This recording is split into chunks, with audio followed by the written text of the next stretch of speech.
महादेव के चरणों में त्रिवार नमोस्तु नमोस्तु नमोस्तु। मेरा श्री सीता जो राजा जनक की पुत्री और राजा दशरथ की पुत्रवधू थी, जिसका विवाह बड़ा अलौकिक हुआ और उसके बाद सीता को मिला क्या? वनवास के बाद अपहरण, फिर अग्नि परीक्षा और बाद में गर्भवती होने के बाद भी परिवार का वियोग। अतः मेरा प्रश्न है कि कई राज्यों पर राज करने वाले पिता और ससुर चाहकर भी सीता को सुख नहीं दे पाए, तो फिर एक साधारण मनुष्य कैसे अपनी संतान को उनके अपने कर्म के बिना सुख दे सकता है? सीता एक कोई साधारण पुरुष की पत्नी नहीं थी।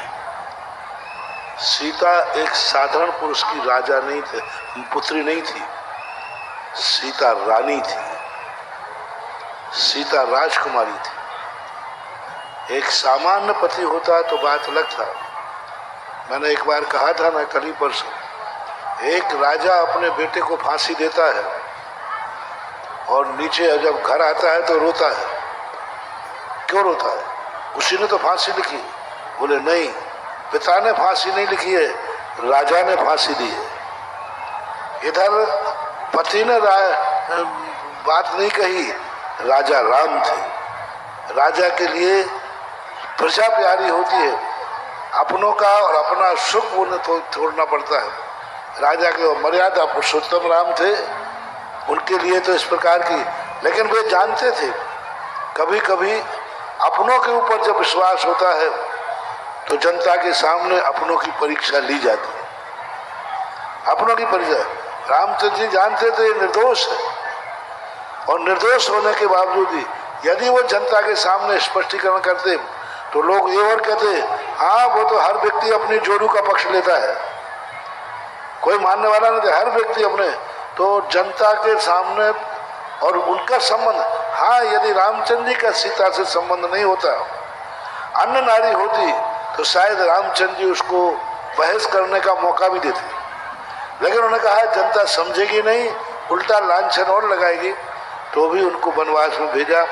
और उनके ऊपर इतना विश्वास था कि वह अपने आप के जीवन को सुरक्षित करके, उससे सीता को कोई हानि नहीं हुई है।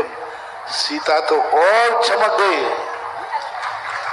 महान पुरुषों पर उपसर्ग आते हैं, तुम लोग बहुत कमजोर मानते हो। मेरी तो मानता है जो जितना महान हो उसको उपसर्ग जरूर आना चाहिए, संकट जरूर आना चाहिए, दुश्मन जरूर होना चाहिए। क्योंकि जितने उपसर्ग, जितने दुश्मन होंगे, महान आत्मा की ऊंचाइयां उतनी ही बढ़ेगी। आपको मालूम 8 बलभद्र हुए। 8 बलभद्रों में किसी का कोई नाम नहीं जानता, 9 बलभद्र, लेकिन राम को क्यों जानते? अच्छा, किस बलभद्र की पत्नियों के आपको नाम याद है? बताओ, किस बलभद्र की पत्नियों के नाम आपको याद है? रामचंद्र जी की पत्नी। और किसी की पत्नियों के क्यों नहीं? सब कुंवारे थे क्या? 8 बलभद्र और हुए, सब विवाहित तो थे कि नहीं? सती अंजना, वो बलभद्र की पत्नी तो थोड़ी थी राम की। बलभद्र 8 में सबके विवाह हुए, कोई उसमें संदेह। लेकिन आज तक किसी पत्नी को नहीं जानता। लेकिन रामचंद्र जी की पत्नी को इसलिए दुनिया जानती है कि इस अवस्था में रह करके भी उन्होंने ससुराल को बद्दुआ नहीं दी, पति को बद्दुआ नहीं दी, प्रजा को बद्दुआ नहीं दी। क्या बात है, समझ में नहीं आता। कैसी आत्माएं थी। इतना बड़ा निकृष्ट कार्य किया। जिन रामचंद्र जी के लिए सीता वन घूमी, जिन रामचंद्र जी वनवास रामचंद्र जी को था, उसके बावजूद भी उन्हें अकेला छोड़ दिया और धोखे से छोड़ा, प्रजा के कहने पर छोड़ा। सीता को सब कुछ पता चल गया, लेकिन सीता ने प्रजा को दोष नहीं दिया, अयोध्या को दोष नहीं दिया और अपने पति राम को दोष नहीं दिया। और दुनिया की और नारी होती तो क्या कहती, तुम ही लोग खुद सोच लो। सोचो कभी ऐसा हो तो क्या? अरे कोस कोस के मार डालेगी। काय का पति है तब।